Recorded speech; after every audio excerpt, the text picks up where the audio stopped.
In this example, we will look at the butterfly pattern, and instead of looking at the bullish pattern, we're going to look at a bearish pattern.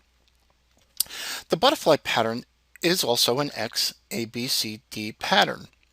The difference with this pattern as opposed to the other ones we had looked at is that the X to A has a retracement to B, and it's a deep retracement up of 786 or 7.786% of 786% of the prior swing down.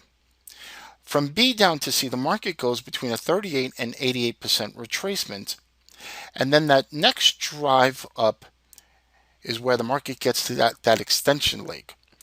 B, C extends to D, X, A extends to D.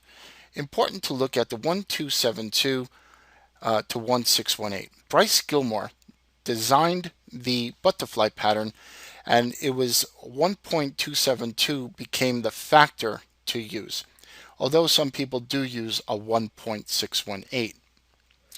Let's take a look at an example on a drawing, and then let's look at a live example. Let's look at example again. We draw it out, and let's just take this as a bullish run. This being a swing low, this is being a swing high, and we're looking for this whole retracement down. If we take a look at the butterfly pattern, the market will have its X point here, its A here, and then you have its retracement down of 786, its move up. So if we look at this like that, and then one more time to the downside. This is where the butterfly pattern comes into play, because we have the extension from X, A, B, C, D, and this being the D point. Sorry, this is being the X point here. This is being the A point. B, C, D. This would be the extension from the swing low on the prior market swing to highs down. So from here to high down, that's that 786 retracement. So when the market puts a lower high in and you get the final drive to the downside, this is what traders look at.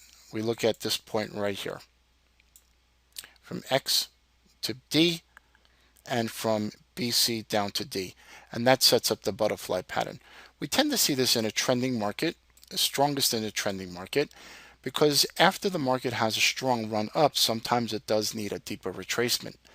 And in that case, this is where we find the butterfly pattern in a bullish structure becomes extremely powerful. The reverse is true for a bearish pattern. Let's take a look at a live example. In this example, we will show the butterfly pattern, and then we're going to discuss variations, and we will explain that. Let's first start with a swing high and then a swing low.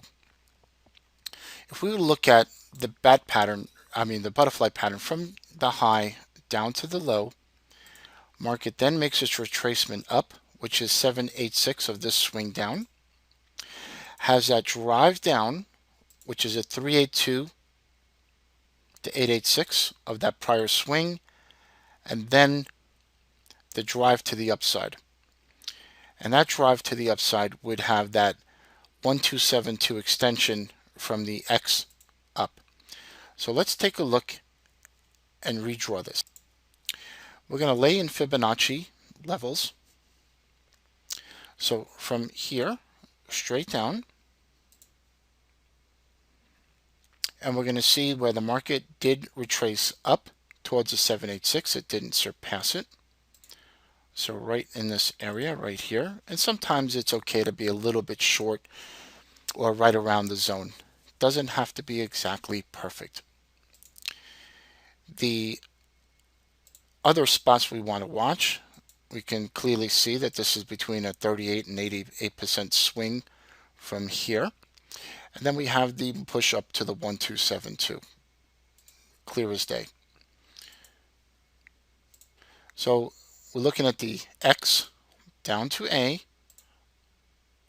up to B, down to C, up to D.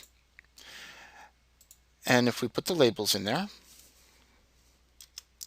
here's your X, A,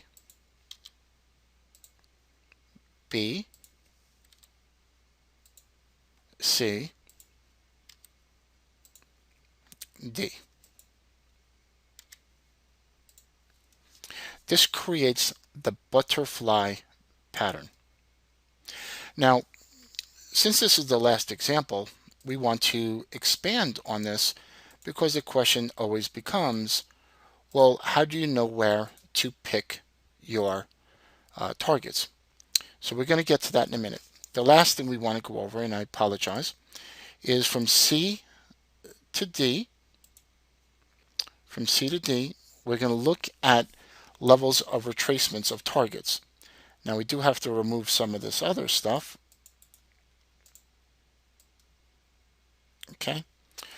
And typically what I like to do also is, although this is a 1272 extension, I like to keep my stops up at 1618, at a 1618 extension up here. You want to keep them wide enough because in case there is some additional play around the level. On the way down, in terms of targets, you have your 38, you have your, sorry about that, you have your 618, and then you have your 100% target. In this example, it did not reach 100%, but we did see it reach 38%, 62%, and as a trader, you would trail your stops. When you have your initial trade, your stop goes 1618. When it goes down to your first target at 38%, you take off part profits. Stop is here. It hits your next target, and you lower your stop. Always good to trail your stops. Now, let's take a look at the other question was, how do you know which pattern to use? How do you know where to pull your high or low? So let me clean up the chart. Okay, we are going to extend this last video, and we are going to go through where do you know where to pull your targets from. So if we take the high to low, we could see actually that this has formed the potential for a bat pattern. Market high, market low, 38 to 50%, 382 to 886, and then up into the 886. That would be considered a bat pattern. That would be the first big pattern to watch. Then we have this high to low here, and we're going to point that out in a moment. Okay, we are going to remove the Fibonacci levels from this high down to this high, and now we see the same move down. If you take a look here, we have the first retracement up was a 618 from the market high to market low. We will draw that in real quick. Market high, market low, 618. This sets up the potential for a Gartley pattern. And the Gartley pattern arrives at the 786. So the Gartley pattern was tested in here, and essentially the market may have come down a little bit, but also went and tested the prior highs. This is why we like to put our risk above the market, because the market stays valid until it actually fails and continues up. So this actually would have stayed valid, or a trader would have been able to re-enter the market. So what we're going to do is erase the arrows.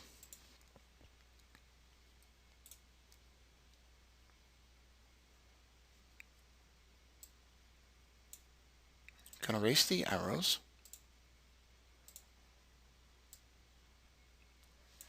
And we're going to draw in the other pattern.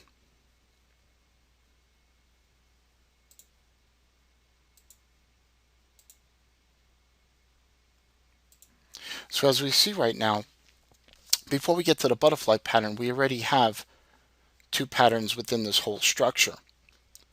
Now we're looking at this lower high because this, now the market has made a lower high, pulling the structure down, pulling the pattern down, and we see that it made a 786. So what we're going to do is we're going to change the picture a little bit, make it blue, and we're going to set the default so we could see that.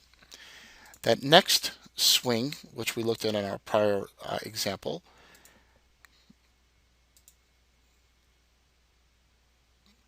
all right, and then came up to our zone. If we take a look at the Fibonacci ratios, as we did in our prior video, right here, we see that you have overlapping patterns, but in this particular example, you had the butterfly pattern within the structure of a larger bat pattern. This is valid, and it's a good way to look at the markets. You don't always have to look at one particular pattern. Many times patterns overlap each other, and you have that higher time frame confirmation. So here's an example. We gave an example of the butterfly pattern, and plus we gave an example of how you can use multiple patterns within one structure and be able to time the markets properly. Thank you.